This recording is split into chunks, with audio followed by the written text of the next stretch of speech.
welcome everybody once again to this presentation about the GRE general test.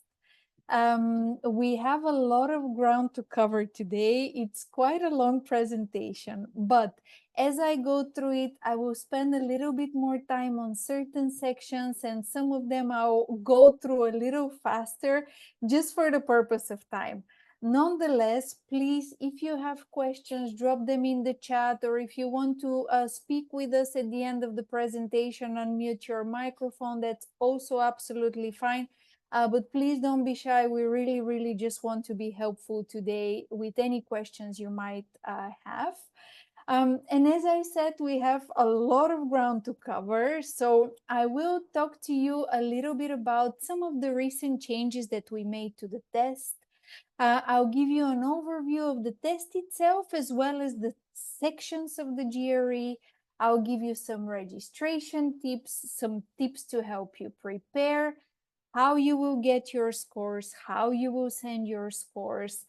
We have a lot of preparation too, so I will walk you through some of them just so you become aware and you can access them already. And at the end, I will speak to you as well about the summer promotion that we are running. It's active in Turkey, it's active in other countries as well. I don't know if we have other people from other countries. If we do, feel free to tell us in the chat if you want to. So it's quite a lot of quite a rich agenda. So let's dive straight into it. Some of you might be aware, because this is not very new. We're coming to almost 1 year anniversary of the shorter GRE. But I wanted to mention it because it's quite a big enhancement, and I think very good news for the students especially. The main change is that we reduced the time of the GRE test. So in the past, it used to take nearly 4 hours to complete. Now it's taking 2 hours to complete. We've run it since, it mentions on the slide, September 22 last year. So we already have a lot of experience. The feedback is very positive from the students as well as the universities. Nothing changes in the acceptance of the GRE from the universities or scholarship organizations or anybody else.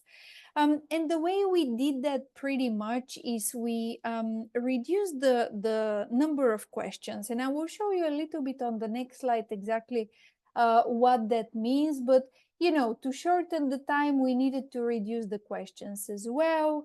There was an unscored section on the GRE. The main purpose of this section was research, just to give us feedback on the questions that are performing well, others that maybe are not performing so well, and so on. This is now removed also to save time.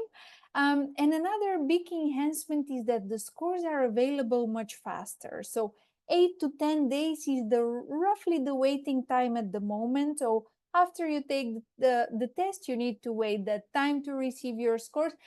Look, in my experience, usually it's a lot faster, but just in case there is any technical issue or any issue like that, we just say 8 to 10 days to be on the safe side. In the past, it used to be nearly 15 days, the waiting time. So overall, I think it's really good news. I show you here just a very brief overview of what exactly changed. And for maybe those of you in the audience that are new to the shorter test, you can focus on the right hand side, the last 2 columns, just to see, you know, how it's reduced basically from 40 questions to 27 questions, from 60 minutes to 40 minutes. You know, we needed to cut some of the time in this way. So just so you know, the test is shorter, and we think in the most friendly version of the GRE it has existed so far. I will send out this presentation. Also, our hosts mentioned that it will be shared in the YouTube channel, which is wonderful. So don't worry about remembering all these details. We will make sure to share them with you after the event. Okay, so now we move to the next section, which is the overview of the test. So what is actually the GRE test? It is a test that assesses your ability for critical thinking, analytical and quantitative skills, as well as writing abilities. The test doesn't measure a specific knowledge, okay? So you don't have to worry about studying, biology or geography or any subject for that matter. Actually, the test measures what we call transferable skills. So those skills are important for your academic career, but also for your professional career as well. It's a standardized and objective measure. I know that some of you are applying to very selective scholarships, grants, programs, and so on, and you will be competing with people from all over the world for some of them. So the GRE lets let's say the selection committee to see your abilities in those particular skills, the quantitative, the analytical skills, the critical skills that we mentioned earlier.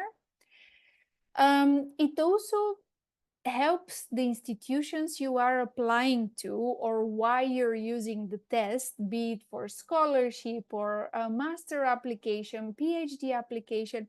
It helps the institution to identify which applicants are academically prepared to be successful on the program that they're hoping to gain admission into. And the GRE is the world's most widely used admission test for master and PhD programs.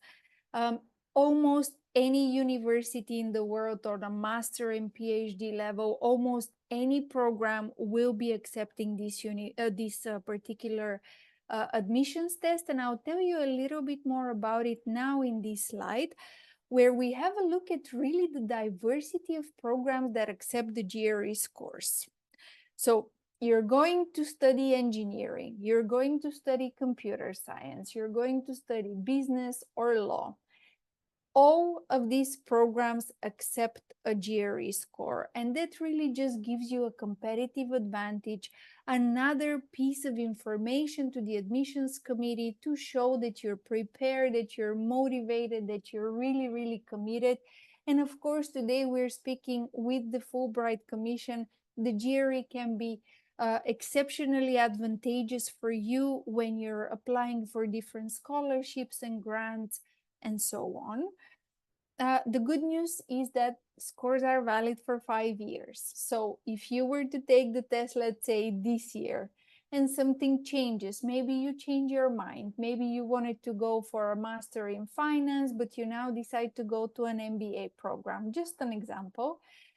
That's not a problem. You have 5 years to use this test. We have seen many students as well do their master program with the GRE, and then within these 5 years, maybe they want to pursue a PhD after that as well, and then they use the same score. So you don't have to retake the GRE again. Now, I know that there were some questions about the GRE for business school. I don't know if we have in the audience somebody applying to business school. A lot of times students ask, which test should I take? The GMAT, the GRE, what is the difference? You know, all of these things, and we can see how this can be a little bit confusing. The good news is that the GRE is very widely accepted. So right now we have more than 1,300, and honestly, the number is increasing every week of the schools that accept the GRE for admission. So you can take both of the tests. I will show you some of the differences in a minute, just so you have an idea how they compare.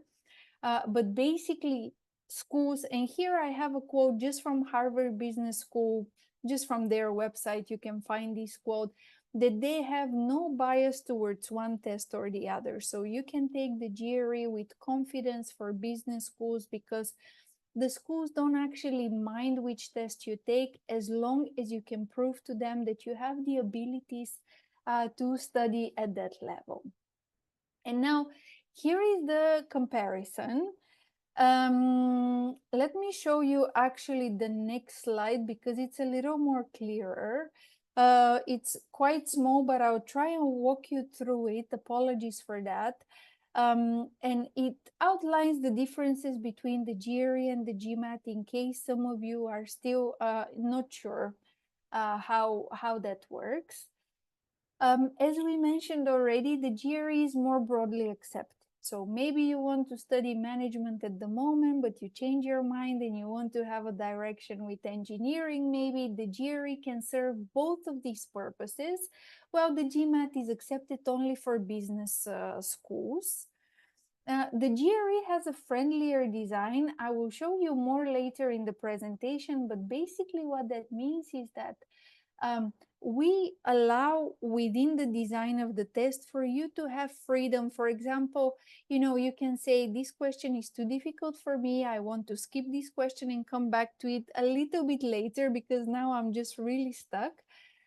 This is possible on the GRE. On the GMAT, this is not allowed. On the GMAT, you have to take one question after the other in a very strict order. The GRE is cheaper at the moment. I know my colleagues in Turkey give me feedback about the currency and so on, fluctuating a lot. So the testing fee is actually considerably different. You can see on the, again, right-hand side of the screen, the GRE costs $220. I must mention this is without the taxes. In Turkey, there are special taxes, and in other countries too. And for the GMAT, the fee is up to $300 as well. So quite a considerable difference as well. And the GRE is shorter in the duration of the test. Again, just for the purpose of time, I'm not going to go through every single minor detail, but the tests are different. What I would say, so GMAT also went through a bit of a revamp on their test, I think also about a year ago. And they don't have a writing section anymore, while on the GRE we do have a writing section. I will tell you about it in just a moment. But what we see is that some universities are starting to require the GMAT plus an additional exam, which also comes, of course, at an additional fee as well, to be able to kind of demonstrate your writing skills. For the GRE, we have everything in the one test, in that same fee, and so on. So just be aware. I always say to students, you know what, when you're applying, be it to scholarships, grants, or a master or PhD program, check on the website of the particular organization what exactly are the requirements. Do they require GRE? Do they require GMAT plus additional tests? Do they accept both, and so on? So do a little bit of research. So before you choose, you really have a good information which test is most applicable and acceptable by the institutions you're targeting. And looking outside of the business schools, we also must underline law schools, especially if they're, I don't know if we have in the audience people targeting law schools in the US. They accept the GRE more and more in the last, I believe, 3 to 4 years. We have more and more schools signing up every week to be accepting scores. So when you're taking the GRE, when you're doing your research, have a look, is that a good, valid option for you? Because the acceptance is really, really growing. Okay, and one thing I will mention as well, it's not as popular as the GRE general test, as we call it. This is just the full name of the test, but don't worry about it. If you say just GRE, everybody will understand you. We have something called the GRE subject test. It's also part of our offering. For some programs, it might be a requirement. This test is different in the sense that it really tests your ability in a particular area, right? For the general test, we said that it kind of tests bigger skills, critical skills, while the subject test really dives deep into, let's say, your skills in mathematics, physics, and psychology. So at the moment, those are the 3 tests, subject tests, that we offer. The way it works with them is that you can take them at the test center. So in the same way that you can take the GRE general test, you can take them at the test center, but the administrations are a little more limited. So in September, October, and April, outside of this month, you can always take a subject test at home. Let's say you have a deadline, you need to have your test scores outside of these 3 months, which are a little bit limited. You can always take the test at home, the subject test, to ensure that you can meet your deadline, you can start your program, and so on and so forth. So just know that this is an offering. It's part of ETS, GRE subject test. They go hand in hand.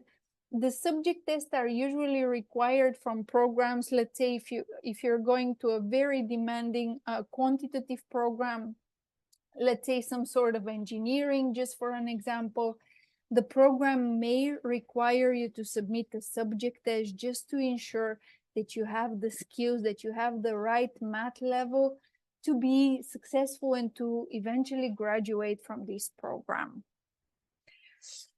Now, I mentioned that briefly, but it applies to the GRE general test mainly. We have test centers all over the world. I think today our audience is mainly from Turkey, but we may have people joining us from elsewhere as well. We have test centers in more than 160 countries, 1,000 test centers and more. To be precise, the best way to go about finding the test center closest to you is head to the link on this slide. If you can't click it, I don't think you can click it actually right now, but I will share it with you after I'm done with presenting. Just because then you can really search, okay, I'm based in Istanbul, I'm based in Ankara, I'm based elsewhere outside of Turkey. Where are the test centers that I can actually take this test? So keep that in mind. Another option that I wanted to share with you, it is still available. This is our offering from COVID times, when our test centers were closed, when we couldn't really safely administer our tests. This is the GRE at home. It's applicable for the general test and for the subject test. So you can take it from the comfort, from the safety of your home. Maybe you don't live nearby, let's say, a metropolitan area. Maybe you prefer to take the test at home. That's absolutely fine. You should know that it's the same test, same preparation, same section. So everything we talk about today is applicable whether you take the test at home or you take it at the test centers. It really makes no difference at all. It is important to remember, though, that there are certain technical requirements, especially when you take the test at home. This is extremely important. You need to have certain operating system. You need to have, a microphone. You need to have a camera, all these things. The good news is that when you register for the at-home test, you will go through a technical checkup. It's just part of the registration system, something that runs on your computer, and it can tell you, okay, you can go ahead, you have the required technical setup to take the GRE at home. It's the same for TOEFL, by the way. We are the same organization. ETS is the creators of TOEFL and GRE, so it's the same thing. The technical setup or checkup will really let you know, should you proceed with taking the test at home, or should you go to maybe better to a test center. Of course, if you decide to take the test at home, please make sure that your internet connection is stable. I know sometimes that's difficult to predict, but it's good to put certain things in place to be sure. Make sure you're sitting in a private room where nobody is entering. Speak to your family or whoever is living with you that you're taking a test, that you must not be disturbed, they should not enter the room, and so on. Again, once you register, if you register for the at-home test, we will provide a lot of details throughout the registration process. Please make sure that you read them to ensure that you have a really smooth and good experience with taking the test at home. Okay, now we move to the next section, which is the GRE general test sections. So what should you expect? There are 3 sections on the test: analytical writing, verbal reasoning, quantitative reasoning. For the verbal reasoning and the quantitative reasoning, the scores are between 130 and 170 in 1-point increment. So you may see 145, 146, 147, etc. For the analytical writing, the scores are 0 to 6 in half-point increment. So you may see a score of 3.5, 4, 4.5, etc. I know this may be a little bit confusing, but you will see when you start your research with universities or other organizations, a lot of times they will say, we require a testing score of, let's say, 310. Just an example. And what that means is that they combine all these 3 scores and they made one whole total. You may see that.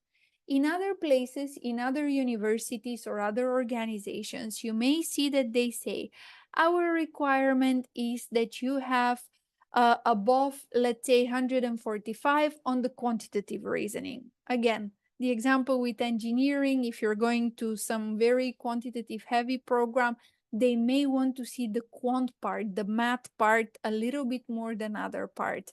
So everybody, everywhere you're applying to or using the scores to get to, will have slightly different requirements. So again, do your research a little bit in advance to know that when I have to take the test, what score do I really do I have to achieve? Okay, now we will look a little bit closer at each of the sections. Again, this is not in too much detail. If it's not clear, if you would like me to share more details, just please let me know and we can talk about it after the presentation. This is the first section. This is the analytical writing section, which assesses critical thinking and analytical writing skills. To put it in very, very simple terms, you have to write one essay in 30 minutes. You will type your essay on a computer, just like we do every day with, emailing and all this type of thing. It is called, so the one essay that you have to write is called Analyze an Issue, and it requires you, you will be given a prompt. Actually, let me show you. So this is the prompt from the analytical writing. You can see this is what the test looks like when you will take it. This is the, let's say, the technology of the test. And on the left-hand side, you see, okay, as people rely more and more on technology to solve problems, the ability of humans to think for themselves will surely deteriorate. This is the prompt. Now, your task is to write a response in which you discuss the extent to which you agree or disagree with the statement and explain your reasoning for the position you take. In developing and supporting your position, you should consider ways in which the statement might or might not hold true and explain how these considerations shape your position. So this is the prompt and the task. On the right-hand side, you will start typing your essay. In this field, you can type a little outline. You can type a little, let's say, a rough plan of how you would like your essay to look like. You can make a draft. You can improve on the draft. It doesn't matter. Until the time is finished, you can do as you wish in the writing section, let's say. For the GRE writing, there is no limit of the words. Certain words or certain characters, you can make it as long or as short as you wish, as long as it's concise, as long as it speaks to the topic. One thing we always say to students when we speak to them is when you write your essay, try to bring an example, maybe an example from something you read, maybe just a news article or a book or something. Try to bring in maybe your personal life experience, right? Try to make it a little bit more animated, that is just not just your opinion, but it's also backed up by some example. And online we have all the prompts. I think there are about 3,000 prompts for the writing section available. The real prompts, they're published. We don't want to surprise you. We don't want to make it difficult on you. If you really want to practice, you can do that. And I will show you where the prompts are later when we speak about the preparation materials. So this is the analytical writing. One essay, 30 minutes. That's keeping it just very, very simple. Then we move to the next section, which is the verbal reasoning. It assesses your ability to understand what you read and how you apply your reasoning skills. In this section, you will see different sort of questions. Some of them are multiple choice. Some of them you will see like a long passage, and then you have to select the sentences that kind of identify, let's say, the meaning of the passage.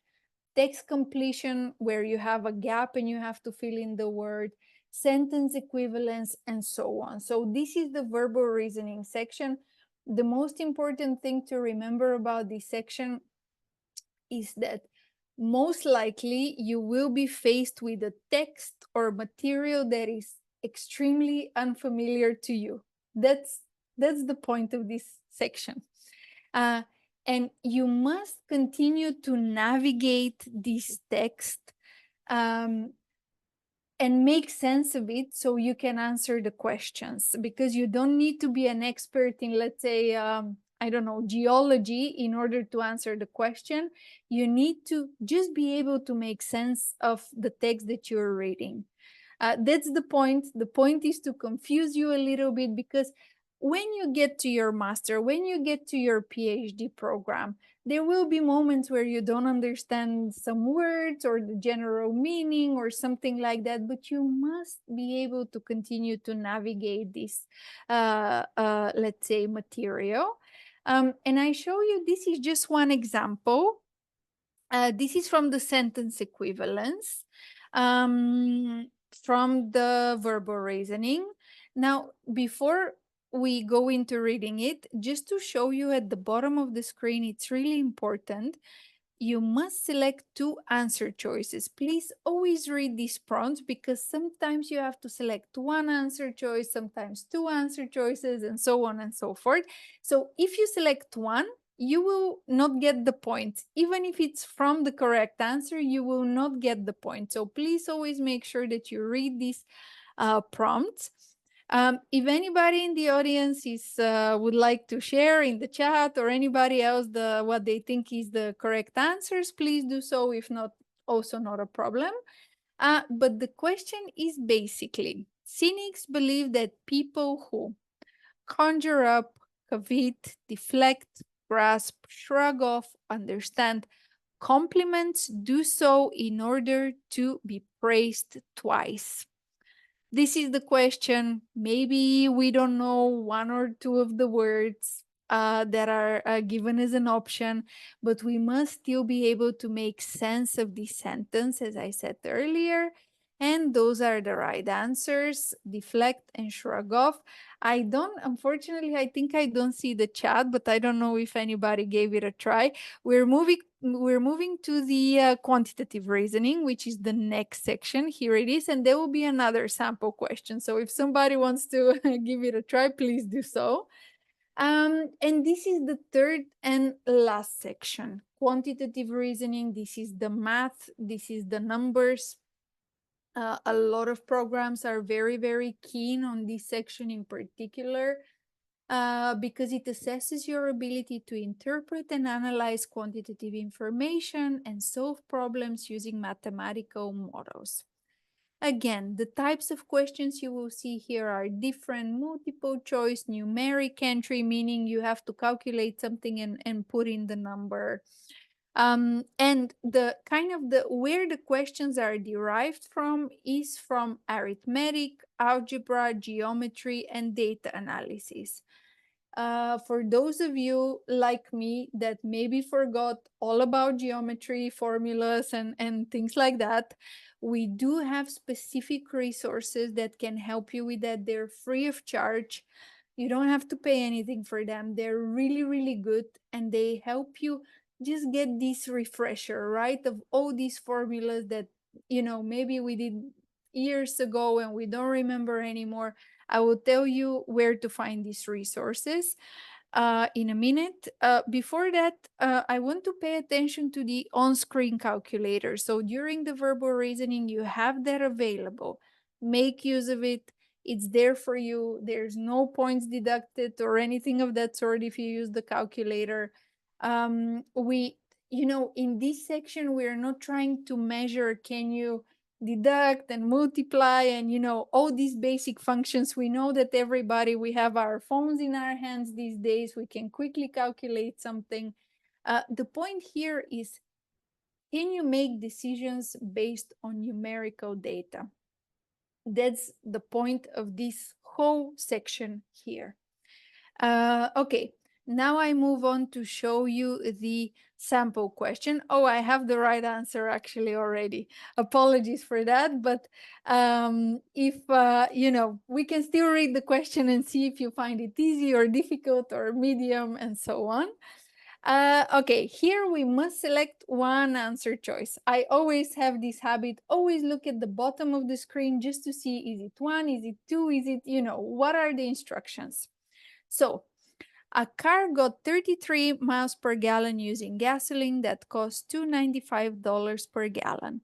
Approximately what was the cost in dollars of the gasoline used in driving the car 350 miles? So this is maybe a good example, one of those questions where it's a good idea to pull the calculator.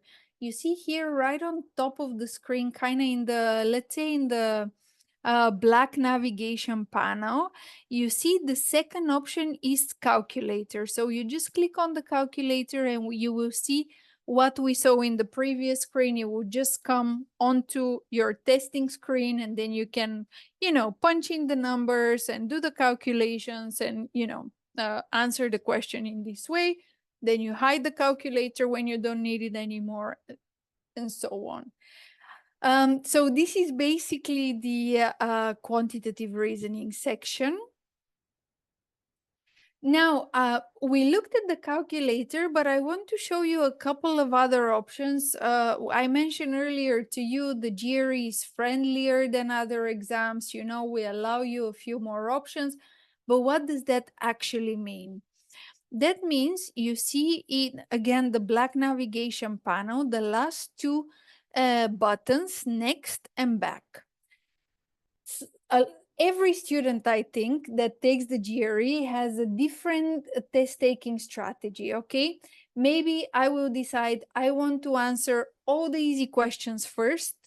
So then I know that I have answered that many questions, and then I have the remaining time to focus on the difficult ones. Or you may say the other way around. I want to do just the difficult questions to have them out of the way, and then, do the easier ones at the end. Or you can take it one question at a time and work in that way. It's entirely up to you. That's the advantage of the GRE, that we do realize that it's usually tied to big moves, big decisions in your life, going for your studies or getting a grant and so on. So we've built in this more test taker friendly design. Also, another option that I really like is the third one, which says mark. So when you mark a question, it goes into the review screen. That means that in the review screen, you will see how many questions you marked. Maybe you mark the questions that you're not sure about. This one, oh, I'm really doubting, is that the right answer? Is it not the right answer? You mark that question, and if you have the time, you can come back to it later. And the last thing I would say is you have the timer. You see the timer right under all these options we discussed. If it's making you nervous, you can hide it. I know that just having second by second go by can make people very nervous. If it's making you nervous, hide it, but do check it every now and then just to make sure that, you're not really running out of time. Those are kind of, the test taker friendly features that we have tried to build throughout the test just to make it a little bit friendlier, a little bit more individualized to how you would like to approach your test. Okay, now we move to the next section, the registration tips. The one thing I would say is just register as early as you can. As soon as you know that you have to take the test, register early, because especially if you're going to be taking the test at the test center, the slots are limited, right? There's only that many computers that you can use and take the test. So register as early as you can. How do you go about it? You have to create an ETS account, ets.org/mygre, or just type in Google register for the GRE, it will get you straight there.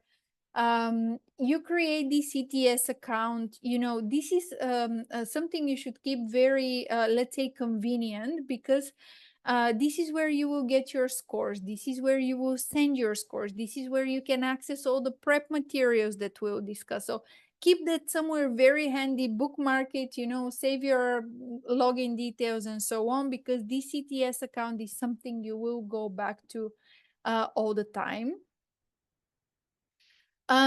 One really practical tip that I would like to give you, I would like to leave you with today, is regarding your ID. And especially your names. Please make sure that your names are spelled exactly in the way that is in your ID. Don't use any nicknames, don't use any, other, let's say, unofficial names or something like that. Just really, your name should be spelled out in the same way that it's spelled out on your ID document, because when you go to the test center, the invigilator will check, the test center administrator will check, is that the same person? If you take the test at home, what they will ask you to do is to take your ID and show it very close to the camera to, again, make the checks necessary for you to take the test. So please be careful. It's something very simple, but it can really avoid you a lot of, let's say, disappointments. And this is what it looks like. I just wanted to show you an account. So you create your ETS account. This is the home page. I believe actually, so this is for GRE, but I think it looks the same or very similar for TOEFL as well. Just putting this out there, because I know a lot of the audience have to take both of the test. And the most important thing is here. So here on the left hand side, you see the orange button, register, find test centers and dates. You click here, you say, I would like to take the test in Istanbul, and then, okay, these are my options, these are the days, these are the times. You select the ones that is most convenient for you, and you proceed with the registration. This is the most, let's say, important thing for registering. But also remember that you have the test preparation down here as well. It's really important. A lot of the things are, as I mentioned, and we'll see later, free of charge. Once your scores are available, they will be visible here as well, and so on and so forth. So you see, a lot of functionalities are kind of gathered in the CTS account, so keep it safe and handy. Now, we don't have much time today, but I still wanted to give you some tips and strategies for the GRE. First of all, we discussed that already, but please approach the test as it fits you best. Use your own personal test taking strategies. Change your answers if you're not sure, mark questions, skip questions, whatever works for you. Our own research actually shows that when you change answers, you actually improve your score. So if you have the time to go through a question twice and really think about, is that the right answer, research shows that this is usually very, very fruitful. Before you take the test, become familiar with the question formats, right? Just today in this, let's say, relatively short presentation, we have seen that when you look at the prompt, you can already gain points just from knowing, do I have to answer, do I have to select one answer, two answers, and so on. So be aware of all these little things. Become familiar with them. Be aware of the time. Even if you hide the timer, the time is still ticking down, unfortunately. Make sure you understand what each question is asking you by reading the whole question. A lot of students read the first part of, let's say, a longer question, and they think, oh, I know what this question is asking me. But try not to make such assumptions, because a lot of times they're wrong. So give it the time to read the whole question and then find the correct answers. Answer every question. Even if you don't know the answer, even if you're not sure, answer every question, because for the GRE, we don't deduct points. We only give points. So just try your luck. Maybe you manage to find the right answer by guessing. And sometimes we saw earlier, maybe you will not know one word or a couple of words or so on. Try to use knowledge you already have to figure answers to unfamiliar questions. So bringing a little bit of context to what you see on the screen, let's say. Don't waste time on questions you find extremely difficult, okay? On the GRE, all questions are alike. They will give you the same amount of points. So if you find a question too difficult, don't spend 10 minutes on it, because that's not going to be fruitful. Just give an answer. We discussed the review screen, right? This is where you see all the marked questions. A bit of a double-edged sword is that sometimes students tend to spend a lot of time on the review screen, kind of analyzing, okay, I have answered 10 questions, I have 10 more to go, but these two I'm not sure about. And this kind of thought process, which is generally very good, but just don't do it in excess, because of course this is taking time away from your actual testing time.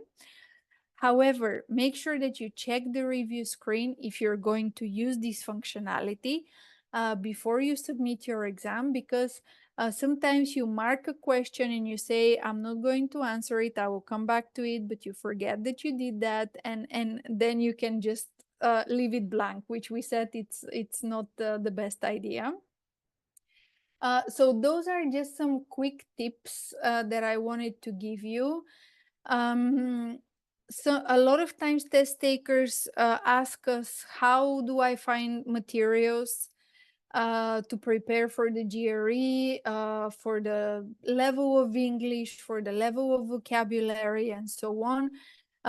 Our best advice is try to find materials that present an argument with evidence, with reasoning evidence. A lot of times this can be found in publications like the New York Times, the Guardian, the Economist, and so on. These are widely available online as well. They don't have to cost you anything. So, reading those articles, it's a good start, especially, let's say, in fields that you're not familiar with very much, just to kind of train your ability to navigate through, this sort of unfamiliar information that we discussed earlier in the presentation. Okay, on to the next section. I think this is one of our maybe penultimate section, I believe. This is about the scores. So we have seen already that you will have the 3 sections with the 3 different scores, okay? Now, imagine you have just taken your GRE test, you're just finished with the test. This is the screen you see right after the test. We are able to give you immediate feedback, your unofficial scores for the quantitative reasoning and the verbal reasoning. The reason for this is that they are scored by a computer. So we can immediately tell you, look, we think this is going to be roughly your score. Generally, they are accurate, these unofficial scores, but sometimes there may be a difference. Maybe we have to review something. That's why it takes some more days for you to see your official scores. The writing, the analytical writing, the essay is scored by a computer and a human. That's why, and then we combine the feedback together. That's why we cannot tell you immediately what we think your score will be at the end. We give you these unofficial scores just to give you indication. How did you do on your testing day? Did you reach the score that you were hoping for, that's required by your institutions? And so on, because actually the next step is for you to designate the institutions. You have the right to designate 4 institutions, and that can be a combination of universities, funding organizations, scholarship organizations, and so on. But you have the right to do 3 of them, 4 of them, excuse me, for free. Please make use of this option. So when you come to take your GRE test, come prepared which schools, which organizations in the larger sense are you going to send your scores to. This is included in your testing fee. And if you let's say skip this step right now, you will have to pay an additional fee. So that's why please come prepared with your 4 institutions. This is what it looks like. It's very, very simple. It's very straightforward. So you will click on the add a score recipient. And then this is the example with Turkey.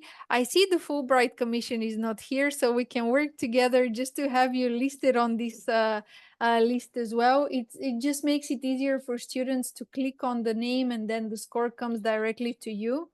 That's the idea. So this is how it works. So then you say, okay, I would like Turkey and this institution and this institution, and then maybe I'm also applying to, I don't know, the US. Then you, from the country list, you select the US and then you select the university. It's very, very simple. This part is very, very intuitive, but remember, you have to do it on the testing day. So please come to take your GRE test prepared with your 4 choices of institutions, because as I mentioned, this is included in your testing fee. And then after the testing, the official scores will be available 8 to 10 days. Actually, there is a mistake on this slide. This is the old timing. Now it's even shorter, and 8 to 10 days. I told you earlier, in my experience, it's even faster. If I can kind of give you one advice, don't wait until the last minute just to be sure. Sometimes scores are available really fast, and sometimes you really have to wait the whole, let's say, 10 days. So don't leave it to the last minute. Scores are valid for 5 years, so you will always find them in your ETS account. They will always be there. So let's say you come in 3 years' time, you want to do something again with your GRE scores, you can do that. They will be there for you, and so on. Also, when you designate these 4 institutions that you would like to send your scores to, they will receive them at the same time as you. This is really convenient because then you don't have to send it, by PDF or paper or anything like that. The institutions will see them straight away. So just so you know, this is also really, really great advantage. Now, it may happen you didn't achieve the score that you wanted. You have to test again. It's unfortunate, but it does happen. You can test again. The only thing is you have to wait for 21 days. So let's say I took my test today. I'm not happy with the score. I really need a higher score. I need to wait for 21 days and then I can register for the test again. And I can do that up to 5 times within 12 months. So hopefully nobody has to do it that many times. But if you have to test again, it's not ideal, but don't worry, you can. Just you have to wait a little bit of time to be able to take the test again. Okay, now I think this is our last section, and this is one of my favorites because it's about the preparation materials. Every time we get questions, how do I prepare? How do I go about it? It's a little overwhelming at the beginning, and we absolutely get it. All of these resources that are listed on this slide are free of charge. And I really want to tell you they're excellent resources to get you started, maybe even get you through your whole preparation. It really depends, you know, kind of how much you need, what's your level, and so on. I will focus on the third one, the Power Prep online practice test. This is really my favorite because it allows you to do two tests, two GRE tests, the real test, not some mock questions or some, you know, let's say test questions. No, it's really the real test. And the second test is even timed. So you really can, let's say, simulate the actual experience.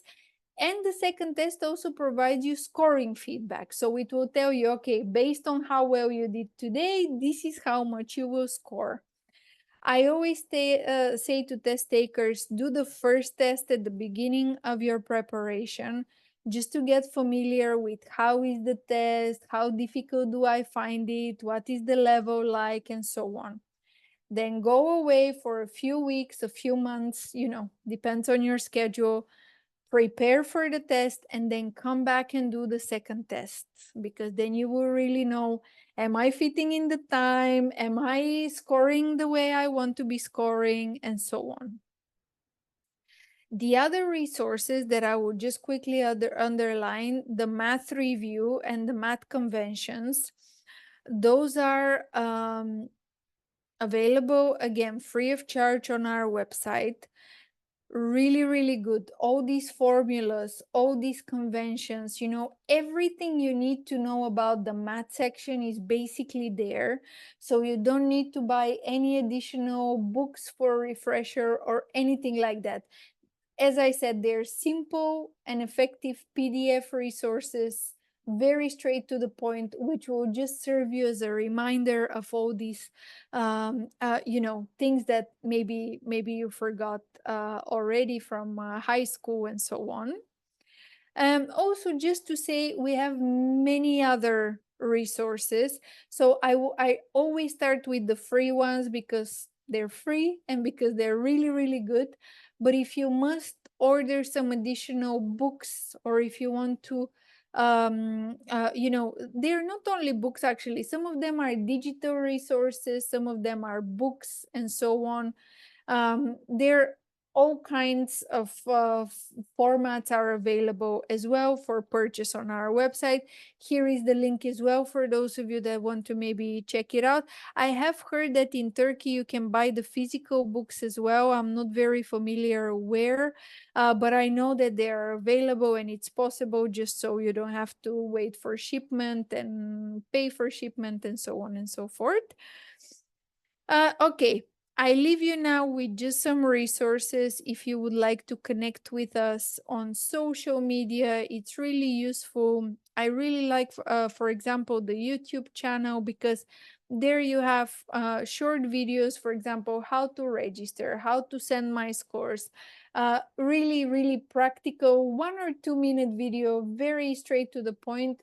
In case you forget, in case you're not sure, just you watch this video and you can proceed with your, let's say, registration process, for example.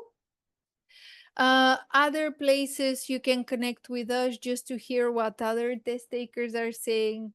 How did they find it? How did they prepare? Did they find any particular tools that help them score the higher score, and so on and so forth? And this is the last thing from me. It's we try to finish on a higher note, just to help with the GRE summer promotion. It's available at the moment. It's really, really great. It's really, really generous. Essentially, you can save $60 on the GRE. You need to register by the 30th of September, so you still have, let's say, roughly a month and a half for that. But you can take the test until 30th of November. So let's say you can register on the 15th of September and say, I would actually like to take my test on the 15th of October. That's not a problem at all. You can already take the test. You don't need to wait until November or October. If you would like to test already, if you're prepared, you can do that as well. The promotion is valid.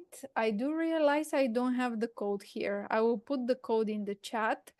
It's just a voucher code that you need to input basically as you're going through the payment process. You just need to put this voucher code, and then you will have the $60 off. It's really, really great saving. Honestly, it's the most generous saving that I have seen since I work with ETS. So I hope some of you, maybe most of you, can take advantage of it. And let me share the code.